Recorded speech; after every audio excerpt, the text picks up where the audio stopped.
Бұл Американың атақты драматургы Теннесси Уильямстың 1944 жылы жазылған «Шыны хайуанат» пьесасының қазақ театрында алғаш рет сахналануы.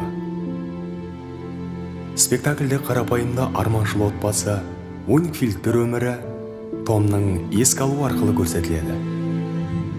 Тіршілігімен арман үйлеспеген әйел Аманда ұлы мен қызы өмірден өз орнын тапса деп жанталасады. Бірақ оларды түсінуге құлқы жоқ. Томның арманы еркіндікке кету, ал өмірмен бетпе-бет келуден қаймығатын Лаура өзін шыны хайуанат әлемінде ғана еркін сезінеді.